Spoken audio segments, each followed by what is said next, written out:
There's something very significant about today, number 7.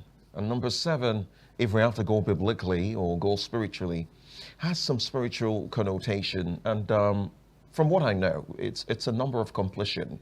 So 7, beautiful time, 7th day. And yesterday was 6, very significant in the historic calendar of Akwa Ibom.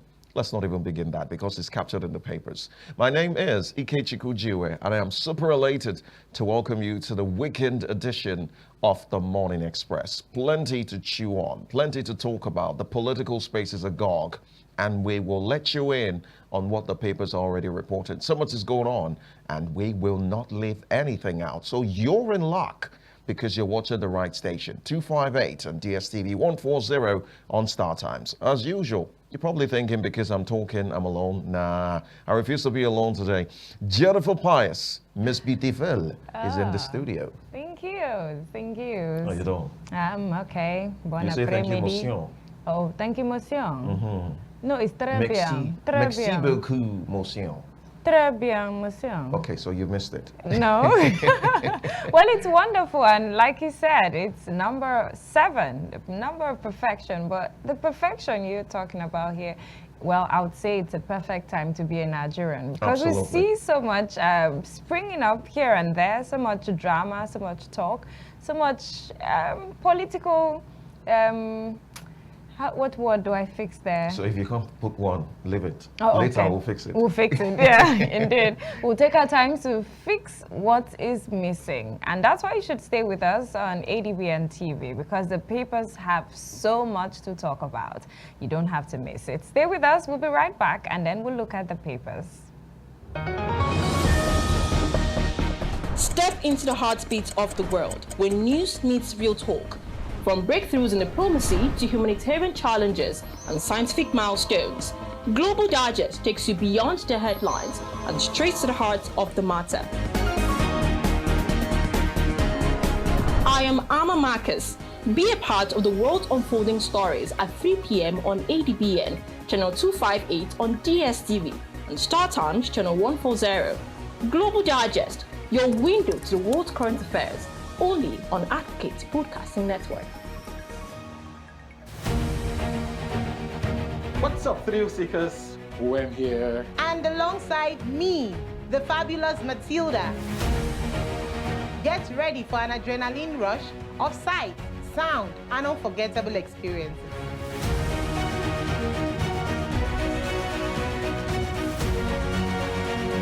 Don't miss your chance to experience the events like never before. Event 360. Your passport to the world's hottest event. Only on ADBN TV. All right, thank you so much. And of course, let's get straight into what the papers are reporting. So much to talk about this morning. And we have our reviewer already in the house. Our reviewer is a communications expert and an academic. And today he'll make sense of the many reports as captured by the newspapers. Join me as we welcome Professor O.M. Akpan. Good morning to you, sir. Great to have you. Morning. And a happy weekend. It's a pleasure to have you. I want to be here, and a happy weekend too. Yes. Welcome, Jennifer, Prof. as I said, you look very resplendent. Oh, thank you. A little bit take away. New word now, resplendent. We hope to use that. That's from a prof. Yeah. Yeah. I won't challenge that from a communications expert. Don't, please. So let's dig into what the papers are reporting. The very first newspaper this morning talks about, last week we talked about the Jagabanization.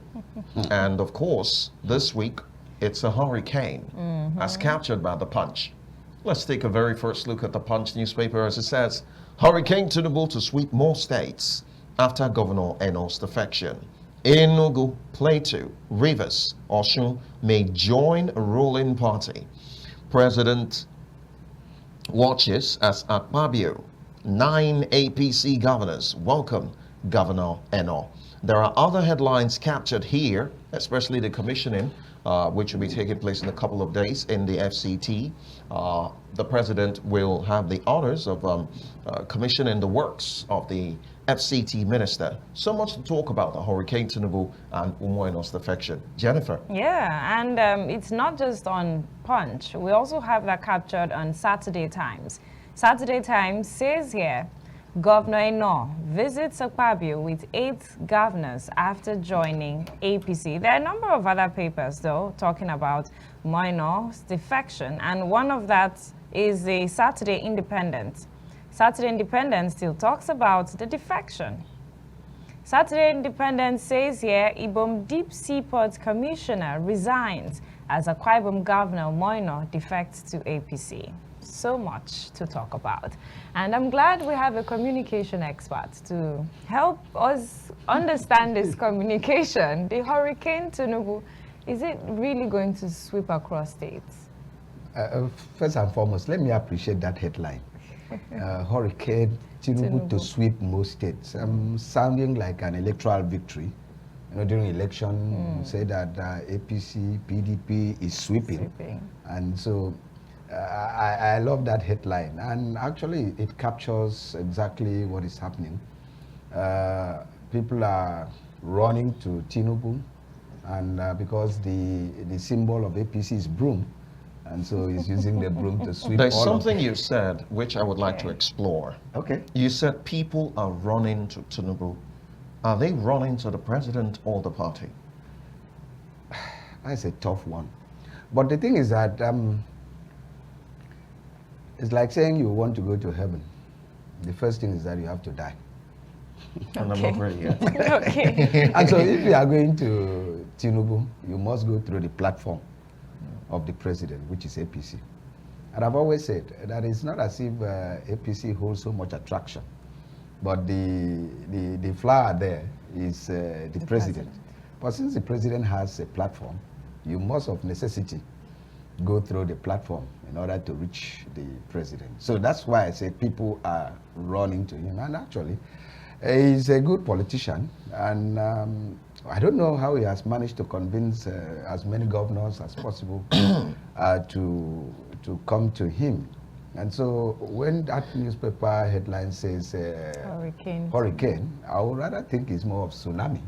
Because we've never had this in the history of Nigerian politics. And like what happened yesterday in Akwa Ibom, in Uyo, where we are, it was a tsunami in the sense that this is a state that has been born bred to be PDP. Ever since the state was created, or ever since we started democratic rule in 1999, no other party has dared to even come second. I'm counting my words, has dared to come second. But yesterday, APC had what we call in sport a walkover. You have not played any game, and suddenly you are given the 3 points and 3 goals. That's what happened. And it was a great divorce. If I want to use old English, I would say divorcement. It was a great divorce. There was a new marriage. The governor went into a new marriage. He left the old marriage. And typical of divorcement, some people will cry, some people will be joyous. If you are able to catch a new husband or a new wife who is very rich, then you have every cause to rejoice. That's why there is joy on one side, there is some weeping on the other side, because when there is a divorce, children are left behind, relatives are left behind, and the relatives and children will look at their breadwinner having gone, and so they have every reason to weep. The other side are gaining because the breadwinner is coming with all the largesse. But as it happens in marriage, I heard of one headline, I just want to key into that. As it happens in marriage, when there is that divorcement, not every child, not every relative will want to go with the new spouse to a new marriage. And that's what has happened as you read that. Yes, comrade in Imoke. Yes, has resigned, saying that he cannot go into that marriage. He doesn't want to stay with the other stepchildren of the marriage, and so he stays behind. So there is joy here. There's some weeping here. For those of us who are neutrals, we are watching to see how the events are going to develop. Now, I'd like to ask you, Prof, what should we be looking at in the South-South? Because last week, there was something about the papers and the term Jagabanization. And I remember very vividly. Or you can Jennifer, say was it last week or 2 weeks ago? Tinubunization. So now it's Tinubunization. Okay. Now, we're looking at the South states. Currently, Bayelsa and Rivers are not yet in the kitty. With this tsunami that is sweeping across states, precisely South states about to, be converted or Jagabanized. Do you see pressure on the remaining 2 states to align? And let's not even forget that within the course of the week, the suspended River State governor had a meeting with President Tinubu in Lagos. So is there a There are also whispers. He wasn't just the only one. Another governor who was captured in the papers, Osun State Governor Adeleke, also paid a visit to the president. He was also rumored in these papers, talking about governors who were most likely to defect. Now, the question I'd asked, looking at it from a panoramic view, is there going to be pressure on, first off, the 2 South states and some other states in the South to align? Already there is pressure, but unseen pressure. We know that there is pressure. While Bayelsa may hold out a little much more, if it's able to do that, but we see that River State may cave in. Because River State has not been politically defined, if you remember. When the governor came into office, it was like a system that was split. Yeah. Remember the election? Yeah, sure. And they had to go to another political party that swept everything, while the governor is one leg in the PDP and one leg. He was even being courted by a new political party, and he had whispered about considering that party. And that was a child of necessity at that point. It was a child of necessity. But the reality is playing out now. Fubara visiting Tinubu is not out of place.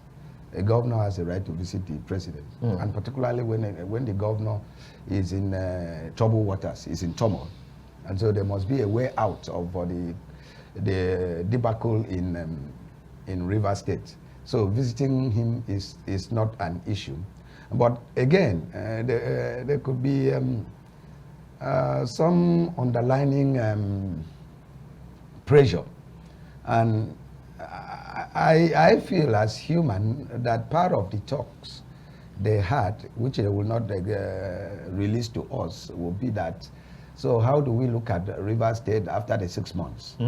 And how do we align? How do we realign? It is possible. It is possible that some conditions would have been laid out. I don't know the conditions. Some conditions would have been laid out. Fubara wants peace. Everybody wants peace. And I'm telling you, even the president, he wants a way of walking out of that problem, because it's a problem. Fubara also wants a way of walking out of that problem. So they would have discussed that. And one of the ways could have been that for there to be peace, the alignment should be concrete, should be solid, and should be visible. That somebody should bend to the hurricane. Already during the week, Fubara said that the state of emergency was the best thing to happen to River State, that it has brought peace. He even called for support for the president. Yes, it has brought peace to River State. And so with those rhetoric, then you can predict what may happen. There was something you said, which I would like to ask. It's a term used in sports, a walkover. Yes.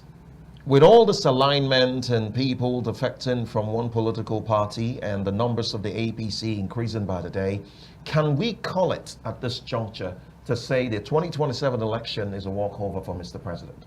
I would have loved to say that, but my knowledge of sport, football in particular, tells me that you don't win a match until you've played. Not minding how weak the other team is, not minding how strong the other team is. For those people who go for white paper, I don't even know how it is done, but I do get the story. I don't know if you go. You're asking funny questions. They would say, this one to win, this one to score one, this one to win in the first half, and things like that. But at the end, sometimes you see people cry. Upset. Yeah, upset. And so much as I would like to say that there is an impending walkover, but then we have to caution ourselves that you don't win a match until you have played. Oh, okay, well, Fantastic let's place to see live in. how things will play out in the 2027 elections. But let's go to Weekend Trusts. Weekend Trust is very bold here. It says 2027 questions over Shetima's fate. That's speculation. That question. That is speculation. I have a feeling that maybe something is wrong there between the office of the vice president and the president, but it may not be to the extent of affecting that fate in 2027. But the problem is that there are people who may want that relationship between the president and the vice president to go sour. And there are people who may want the position of vice president.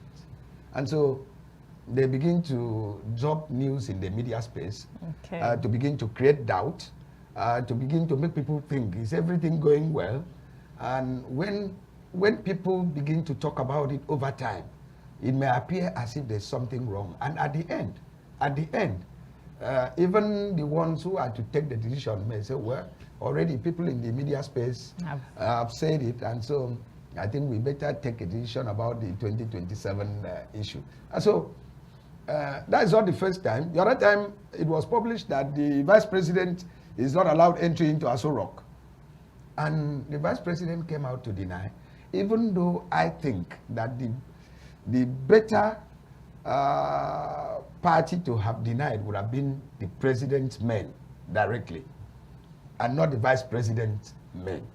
Because when they said he was not allowed entry into Aso Rock, signaling that there is something wrong, I expected that the spokespersons for the president will give a denial. But they allowed the one who is affected to deny it. And that, to me, raised a question mark. Perhaps I might put you a little bit in the spotlight. In your assessment of the vice president and the president's role and relationship, do you think the vice president has been given so much of a prominence since assumption of office? I think he has. So actually, I think he chairs the economic team, and he represents the president here and there, going abroad for the president. What is bigger than chairing the economic team? Even though by his being the chairman, we go to the market, things are, the cost of things are rising daily. But I think he's been given enough prominence. And if I have to be very sincere, well, it's my opinion, I think he has even been given more prominence than Oshibanjo was given during the time of Buhari. That's my opinion. So for you, I'd like to ask, Prof, if we look at the situation and the speculations, people have often said that there's an element of truth, not in every rumor, but in some rumors. Do you think there's love lost somehow between the president and the vice president? Still goes back to what I said. I don't think that they have lost the love yet. But it also, when things come up every now and then, it also suggests that there could be a little crack, just a little crack that can be peppered. These things, as you said, there could be, even in this era of deepfake, there could be a little truth in some rumor. We know that there is deepfake, and fake news is everywhere, but I think that there is a little issue, and the issue may not actually come from the president and the vice president, but may come from their aides, their advisors, maybe those on the part of the president trying to make sure that they find fault with the vice president, and those on the part of the vice president looking for more prominence for the vice president. There may be a crack, but I don't think it's a very serious one. But then the speculation also captures the fact that this is like a north and south rift issue, especially in the political space, where they're talking of 2027 and they're talking of it is still time for the south. The north should face their activities and leave the 2027 election. But do you Jennifer, think are they suggesting that the vice president is looking for the presidency? there is the talk is the fears of alignment for the North, and they could bring in some ethnic coloration, as perhaps this might bring regional coloration. Or regional coloration. I am of the opinion that northern politicians are very thoughtful and are very smart. And because they are smart, they know that when Tinubu or whoever from the south finishes in 2031, that very likely 99% that it will be the turn of the north. And I'm not sure they will want to do anything to disrupt that. If you look at 2023, they deserted their person, a Fulani person, and that is Atiku Abubakar, because Buhari had just finished 8 years. And so they pulled the votes together to give to somebody from the south. And I know they're also waiting for the next 4 years, is it 6 years, yes, to expire. All that you are seeing, in my own opinion, from the north, they're trying to size up some possible candidates for the future and not 2027. Well, let us look at this headline from the Saturday Telegraph, and try to make sense of it, especially with the coalition, vis-a-vis what you just talked about. Coalition from the Saturday Telegraph. Coalition. Ex-Cross River Governor Imoke set to emerge interim ADC chair. Coalition. Ex-Cross River Governor Imoke, Leo Imoke that is, set to emerge interim ADC chair. Promoters relocate to Saudi Arabia to strategize, may unveil new platform after Salah. Now let's talk a bit about the coalition. You talked about the North. With this coalition emergence, there's been whispers, though unconfirmed, because of course there was a particular meeting that was held as a result of this coalition. And we saw people like Senator Elisha Abo coming out to say that the North is not happy with the president. Now, one person that you mentioned when the North pulled their votes together to give to the Southern president, one person who spearheaded that, though as a governor, was the governor, the former governor of Kaduna State. And we know that he is not happy. We've also heard from the ACF. We know that the man Baba Ahmed pulled out, from the appointment from the office of the vice president and has become very, very vocal. Do you think with this coalition gaining momentum and with the loud criticism from the coalition, and particularly from people in the North, that the North may pull an upset in 27, even though it's not the turn of the North? It is because it's like, again, football. You can't predict. And so what your proposition is a proposition that may come true, even though it's not been tested, and we will test it in 2027. But I think that, or you seem to be looking at the coalition mainly as a northern affair. In that case, the coalition will be dead on arrival.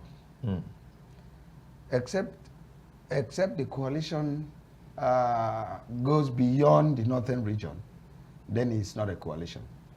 And don't also forget that when the APC emerged, it was a product of coalition. It was a product of coalition. And what they used was the fact that the South had the presidency. And so it was the turn of the North. That's why they put up Buhari. Yeah, but the narrative is changing. I mean, at Winke's birthday, you had a lot of them talk.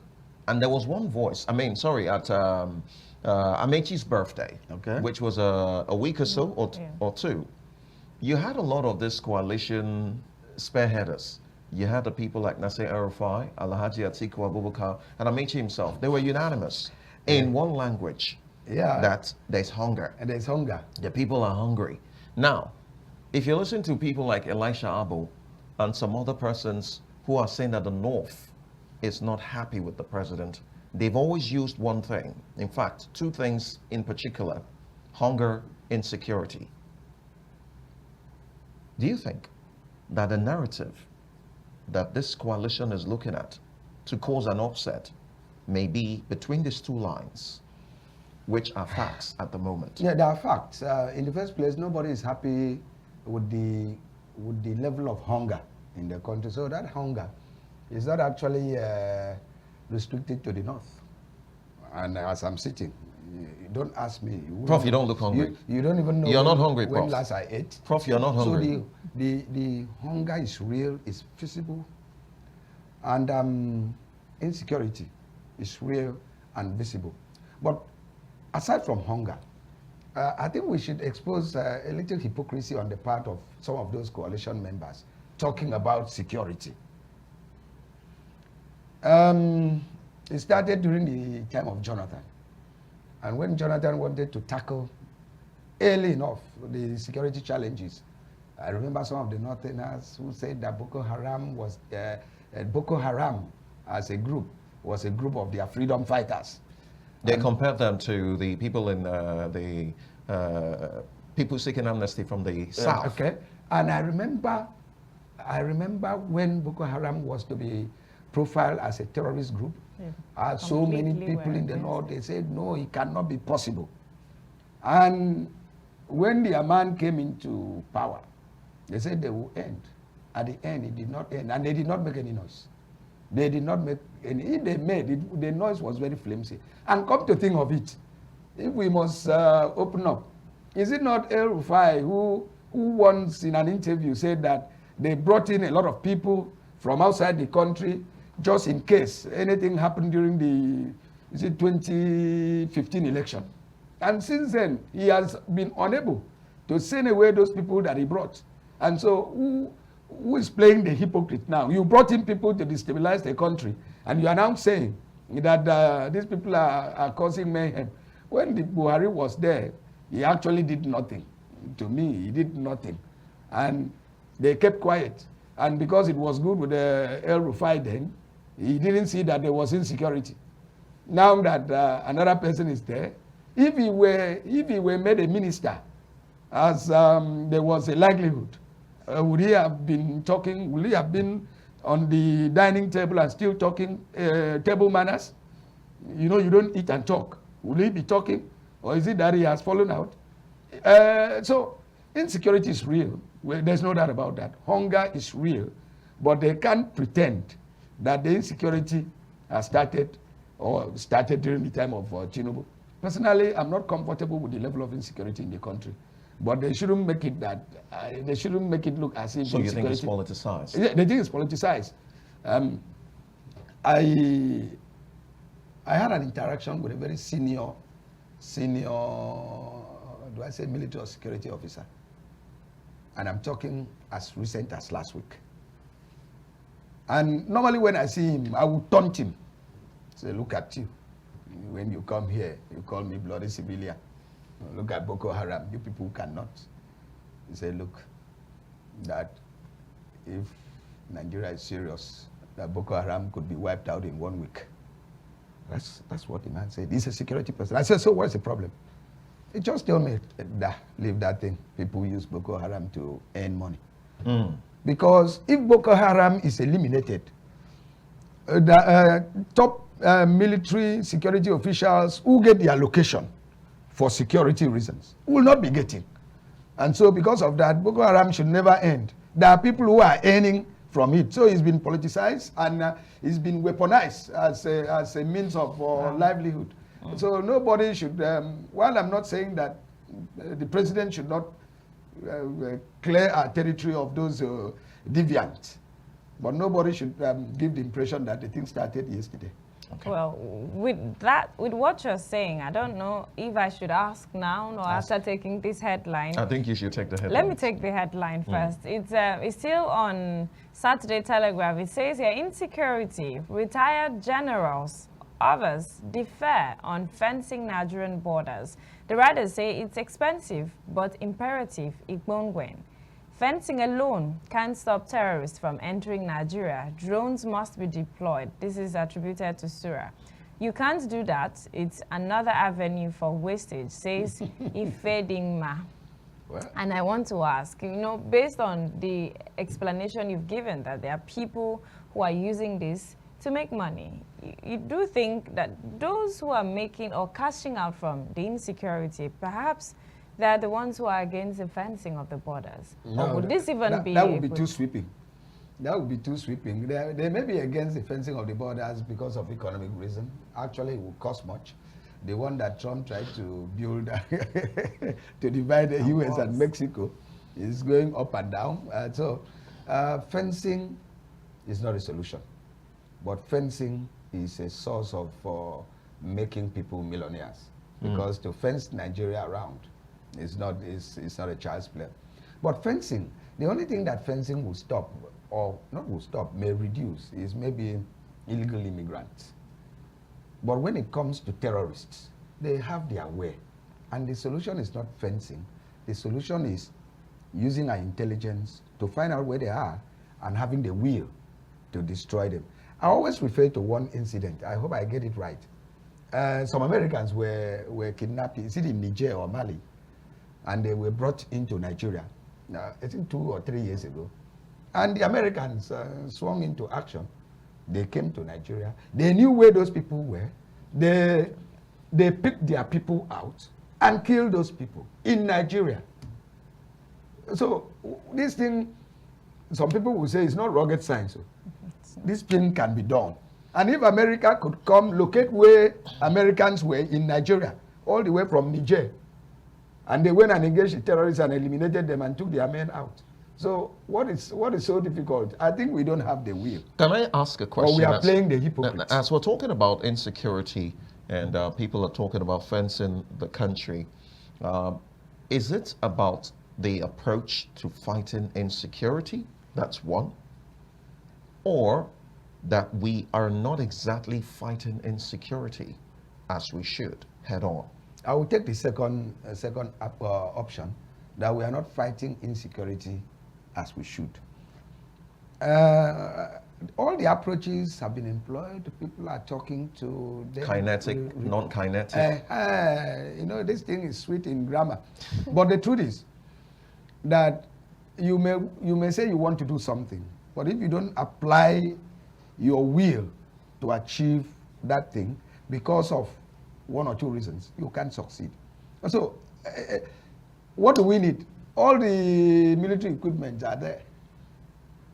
And so why can't are we investing enough in military infrastructure? Because we've seen videos of these terrorists and the kind of sophisticated weapons, and sometimes when they lay siege, you know, on the Nigerian army and our military, they seize these weapons and convert it into their own personal use. Don't you think we should be doing more investments in that area? I think what we have invested is enough, but if they still want to invest, it's fine. The question we should be asking, to what extent have we deployed the one that we have invested and acquired? But just recently, there was a military coordinated attack in certain areas in Borno and Zamfara, which yielded fruit, and that is as a result of the investments. No, rather as a result of the will. Will. Not the investment. The investment is already there. It may not be enough, but we are talking about the will. It's like maybe when you were a student, you were given some pocket money by your parents. The money might not have been enough, but you had the will to use the money judiciously to pursue your academics. Yes. It's different from people who are given money, students now, who are given money, the parents are very rich, they lavish them with money, but that money, they don't use it well, and at the end, they don't achieve their success. But when you say will, is it will on the side of the security agencies or will on the side of the political office holders? Will on the side of the political office holders, one. Will on the side of the security people. See, at the end of it, it is the political office holders that hold sway. Because if you say that this man is not doing well, you have the power to remove the person so that you could achieve your target. And that is a challenge to the president. people are saying that there is so much insecurity, which is very true. And so he should be the commander-in-chief that he is. All right, before we leave to other headlines of note, because of course there are other concerns as captured by the papers, it's very important for us to mention this. And this is, for me, coming in the backdrop of the National Security Advisor who had advised us not to pay ransom to kidnappers. Check out the first news. And the headline here is very clear. It says, kidnappers demand 1 billion naira for Chinese Nigerian workers kidnapped, for me, in Kwara. I use the word kidnapped in Kwara because this happened in Kwara. I take that again for clarity. Kidnappers demand 1 billion for Chinese Nigerian workers in Kwara. Now, I want to ask, as a reminder of what the National Security Advisor had said, that we shouldn't pay ransom to kidnappers. Here are kidnappers asking for 1 billion for Chinese and Nigerian workers in Kwara. How do we rescue them? Well, the kidnappers are in business. They look at the value of their host. They are victims, and so they raise the price. There is a story of how one man as fair as you was caught. I don't like comparisons in this. You're scaring me. You're scaring me. And they thought the person was a white man in Delta State. And so and he's from Delta. During the interrogation. Too many coincidences here. During the interrogation, they realized that he was a bloody Nigerian and that he was not an oil worker. They quickly released him because he had no value. And so because of the Chinese now, the China have money, so they raise the value. But I think it's an embarrassment to the country. Very serious embarrassment for the country that kidnapping has become the big business that it has become, so much so that 1 billion naira is being demanded. And government is saying people should not pay. I agree with the government to some extent. If you say people should not pay, do two things. One, prevent kidnapping, and two, go for the kidnappers. If you say prevent kidnapping, what exactly are we talking about? Do we make kidnapping capital punishment in terms of law, or beef up security to ensure that kidnapping becomes almost impossible? Let us be proactive. Let the security people be proactive to at least to reduce incidents of kidnapping. But I tell you that if your person has been kidnapped, even though government says don't pay, and this is what happens every time, you will try and look for something to give so that your person will be released. Even people pay for ransom because of fear. Yeah, people pay because of fear, because they don't know. Yeah, it is unknown. And when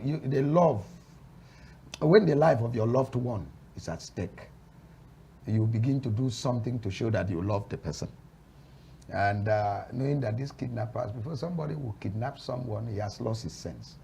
Meaning that he could harm the person. So you begin to look for something to give. The problem is that sometimes you pay the ransom, the person they still kill the person. And so I agree with government that we should not be paying to some extent. But if you say that we should not be paying, do something that gives us the confidence that we should not pay. What is so difficult in getting to these kidnappers? They are using the same telecom that we are using to communicate. Oh, I was going to ask that because these kidnappers, how is it even possible that they're able to trace their victims' contacts, the people they know, their activities, trace all of that, but then the government of the day that has linked all contacts, BVN, NIN, VIN, are not able to trace these kidnappers to their dungeons. Again, that is the issue. When I talk of the will, you know, when the other Minister of Information, Lai Mohammed, he said that it wasn't that they didn't know where these people were, but they were afraid of causing civilian collateral damage. And so, what he was saying, in effect, was that they know where these people are. Government knows. Meaning, the Minister of Communication, they know all these networks, MTN and others, they know where these people are. It still boils down to the will. Okay. Well, let's look at some other issues captured by the papers. We'll go to Saturday Independent. Saturday Independent says here, exposed, the green passport predicament, why Nigerians are denied entry, detained. The writer says it's borderline exploitation. No one talks about hidden cost of denials, business traveler. Tagging all denied Nigerians deportees legal, but classification untrue. This is attributed to lawyer in immigration. We're looking at issues on immigration, and we always have to hear so many times, Nigerians get denied at certain borders. Nigerians get denial at some other locations. In fact, most recently, there was some internet uproar where a lady, a communications expert, had been denied a job, a remote job, simply because she was in Nigeria. And they clearly stated that she's qualified for the offer, but then she's a Nigerian and they can't make that offer. So we always have this denial. What exactly is the problem? Is it the Nigerian people? Is it the land? Or is it the political space? What exactly is the problem here? I think it's more of not necessarily what our government does, but government must also try to make the country a little bit corrupt-free as much as possible. Okay, before you continue, let me just hold the thought. I like to bring an example. When the Senate President was the governor of Akwa Ibom State, we remember there were times when people always mentioned the Akwa Ibom people as always, they're always referred to as house helps, slaves, and all. Cooks. But he came in and changed the narrative. You think that's the situation we should be in at this point? Jennifer, the problem is that the good people, the good Nigerians have been mixed with the bad Nigerians. And you know that if you do good, it's not going to be very popular. Yeah. And nobody's going to report it. Yeah. But any little thing that is negative, that's going to be amplified. And so the problem is that Nigerians abroad, some Nigerians abroad have given Nigeria a very bad name. And so they have fallen into a fallacy of hasty generalization. That because you caught one Nigerian here, you caught a Nigerian there, and so every Nigerian is bad. In fact, last week, if I mention the person privately to you, I'm sure you will know. She's in Malaysia, and she's saying that she was shocked, that she just wanted to go to visit to some of these countries surrounding Malaysia, just for sightseeing, that they just stayed there for Nigerians. No visa. Wow. No visa. And these are some of the countries that we are richer than. And so the problem is that some Nigerians have given us a bad name. And I don't know how we are going to change some people, but so long as we continue to have that bad name, that we are criminally minded, which is not true. You check out, go to Harvard and others, you see that Nigerians are the best brains. Yet, the few ones continue to destroy us. If I were to use your language, I would say a break. One person, one wicked person has made all of us to have that tag of being criminals. That's part of the problem. So then you cannot blame the government for that, because of course we see videos of what some Nigerians do. You've talked about some Nigerians. I'd like to stay with the term some Nigerians. It is not a government problem. It is we Nigerians that are probably causing this problem. Yeah, it is Nigerians that are causing, but government must also find a way of interacting with foreign governments to make them know that yes, some people may be bad, but most are not bad, and it can't be because of a few persons. Then you have a collective punishment imposed on others. Government must also talk to those governments so that they will see that even their embassies, their ambassadors here, they know that we have good Nigerians, wonderful Nigerians, and they should use that to convince them that yes, some may be bad, just as others from other countries. They have the bad ones. They have the bad ones too. The bad ones are also there. The bad ones are also there. So it's not as if Nigeria is the worst, but we should also try and convince them that. And I think we should also do a lot, as an addendum to what you said, we should also do a lot to ensure that the reputation of Nigeria is strengthened so that anybody who holds the passport, commands some level of respect. That's why I said that we should try and make Nigeria as a little corrupt-free as possible, so that we have, let me use your word, we have a good reputation, and people would think well of us, that we are not migrating because of hunger. We are the hunger capital of the world, poverty capital of the world. So let things improve. And when things improve, I'm sure not many people will even want to go out. Yet, there are people that no matter how things have improved, they will still want to traffic in drugs. Yes. Because I think and cyber crimes. Yes. Those two things. Yeah. And when you look at the whole picture in the world, Nigerians are in the lead. Okay. It's very serious. Okay, as sad as that may seem, let's still look at Saturday Independence. This one is on Salah. He says here, celebration marked amidst high cost of rams, food items, others. Still on the celebration, we have Eid el-Kabir. Just beneath that other headline, you have Tinubu, Dangote, Mutuang. Others see prospect in Nigeria's economy and security. Well, we have so much to talk about on the Salah celebration, Eid el-Kabir. And we also have from The Guardian. The Guardian says, Eid el-Kabir, Tinubu urges prayers for troops, tax Nigerians on unity, sacrifice. I think that's where we should talk on the aspect of prayers for troops and tasking Nigerians on unity and sacrifice. Does this play any much role in the changes we expect to see, the positive changes we're expecting to see in the security and possibly the economy? Nigeria is a very religious nation. Very, very religious. And so the thing we do best is to pray. So Tinubu is not wrong, because it is a religious festival, Salah, even though some people have not been able to afford the ram. It's a religious festival. And so naturally should ask for prayers. But beyond prayers, we should also take action. Okay. Beyond prayers, it's good to pray, because prayer is the key. Prayer is the key. Prayer can help, but prayer alone will not help. God has given us the ability to take decisive action. All right. And so we should accompany prayer with action. With that decisive I like action. that. I'd like to take us back to the Weekend Trust for us to talk about one tragedy that is actually become the talking point. The Weekend Trust talks about the Mokwa tragedy in Niger State. As it says here, Mokwa tragedy, survivors recount harrowing experience. That's above the masthead there, around the Weekend Trust. Mokwa tragedy, survivors recount harrowing experience. I'd like for us to talk for a bit there, Prof, the issue of the Mokwa tragedy.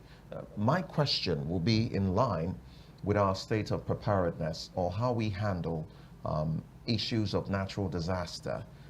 You think we're doing enough? Because one would think that would have learned from the history. If I take our minds back to 2022, we had, incidences of flood.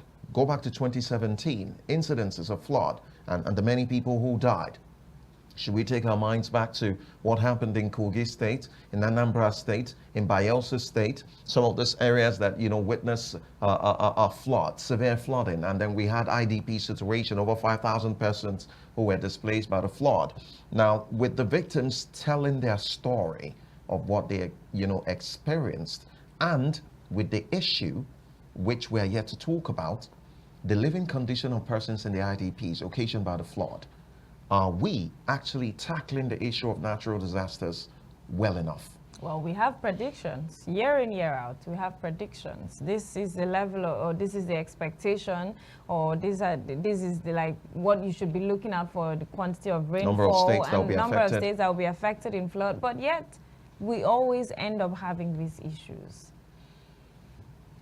Let me start by saying that I feel very sad that people could be sleeping in their houses, and like in the days of Noah, the deluge came and washed them away and took them away. They did not even wake up. If they woke up in the midst of Chaos. Of chaos, of flood, and things like that. It's very sad. I think we have specialized in a few things. One, specialize in giving warning, even though sometimes the warning is not concrete. It's like going to a prayer house and they say, prophecy. This thing, prophecy, this thing is going to happen. And then I see disaster. But they don't tell you the kind of disaster. Now, they are not very specific. Yeah, they do give warning. Some states are prone to flooding, but to be very specific about the areas sometimes is difficult. We are good in that. And number two, we are good in reactive measures, not proactive measures. And we know that there are areas that are prone to flooding. We know that there are areas that are prone to flooding, and we do nothing about it. Even when the warnings have come, we don't implement it. We don't go to ask exactly how is it going to happen. We just wait until it has happened. And Nigerians don't also help themselves. Like the one of Mokwa, I tried to listen to the explanation given by the authorities that they went and filled up the place and built their house. In the process, they had blocked the path that water should have gone through. And because of that, the flood came. For everything that is done, there's always environmental impact assessment. And this is one of the proactive measures. But I doubt if we do that. And these things come every year. We know that every year there will be rain. We know that every year there will be flooding. And we know that every year there are some areas that are more prone to flooding than others. But every year we do nothing. We specialize in, as I said, reactive measures, sending relief materials, sending people to IDP camps, and people suffering. It's a sad commentary. I know it's a natural disaster, but I think we should be able to prepare better for natural disasters, knowing that these natural disasters have come to live with us. We should even be happy. We should be thankful to God that we don't experience what others are experiencing in other countries. If we were to have hurricane, if we were to have tsunamis, if we were to have tornadoes, whirlwind, that means that none of us will survive. Or even earthquakes. Or earthquakes. We've not had an earthquake, but sometimes we have a tremor. And just about that, a few seconds, and we are back to normal. And because of this, we take no action. Yet we have agencies of government that are supposed to plan and act to prevent this. Let me hope that the one of Mokwa, and I've passed through that place I think once or twice, the one of Mokwa will be the last in Nigeria. Not that flooding will end, but let me hope that next time it happens, that we will have taken proactive measures to ensure that we don't lose as many lives as we are losing. And we are still counting. Yeah, well over 200 now, and counting. over 5,000 persons as we speak displaced. It's very sad. Okay. It's very sad. Well, some reactions or people's thoughts on the Mokwa flood have been captured on Saturday Tribune. Saturday Tribune says here, I'm left with just 3 chickens. The flood took away everything, including my children. Mokwa flood victim. But let's pan our focus to something else here. This one is by Shea Makinde. It says here, single term of 6 years, enough for political office holders to make impact. What's your thoughts on that? And it's not the first time this kind of conversation has come. And single term, this 6 years. is someone people are looking forward to another election. Yeah, single term of 6 years. One thing it will stop is that people will concentrate on governance, will not be seeking for second term re-election, and so they will concentrate on governance. Unlike what is happening now, we are just in midterm, but so many governors are already looking at second term. 6 years single term. It's not bad. To me, it's not bad. It's not compulsory that somebody must stay 8 years. See, if you stay 6 years and you cannot accomplish what you were to accomplish, then you won't accomplish in 8 years. After all, those who stay for 8 years, they leave so many promises unfulfilled. Some will say they have legacy projects. At the end, they will leave them behind. And they will say 8 years is not enough. So 6 years may be enough. See, In the university, it used to be 4 years for a vice chancellor.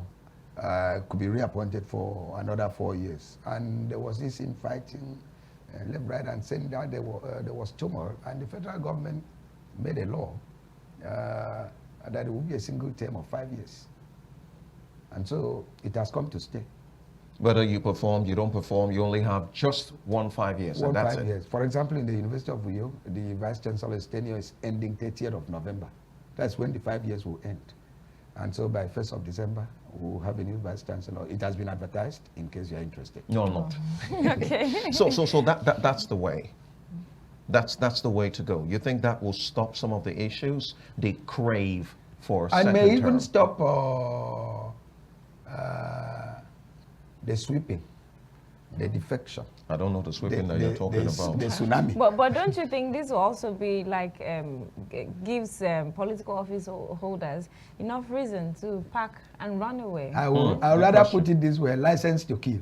Okay. Yeah, it will give them license to kill. They know that they're Knowing that you're not They're coming not back coming again. They know that they are not coming back, and so they will pack, they will steal. But come to think of it, on a moral ground, one man said, the former local government chairman said, when you have all this wealth, how many rooms do you sleep in at a particular time on a particular day? It's only one room.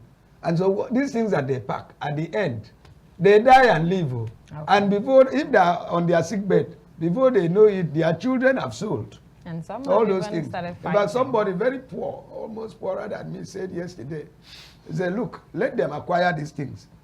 Their children will come and sell to him. He said their children will come and sell to him. So on a moral ground, why do you acquire the entire world? How long are you going to live in this As world? we conclude, I would like to leave more like a rhetorical question. I'm not asking you to respond to Thank it. God it's rhetorical. I'm not asking you to respond to it. Is there any model that can ever be fit that Nigerians will not have a problem with? Whilst we talk about single year or 5 years, 6 years, while some people say let's leave it the way it is with 2 tenures, is there ever any model that Nigerians will not complain about? Prof, we want to thank you. I did not ask you to respond to it. And as I say my bye-bye, there's no model that Nigerians will not complain about. But if we change our hearts, everything will work, or most things will work. The problem is not the model per se. The problem is ourselves, our mindset. If we decide that we are going to put it right, then even if it is 4 years, somebody will put it right. But when somebody is already corrupted in his mind that I'm going there to steal, I'm going there to do this, then no matter the model you bring, it will still be ground zero. Okay. Well, thank you, Prof. Thank you very much, Prof, for Thank you very coming much. on the program this morning. Thank you. Thank you.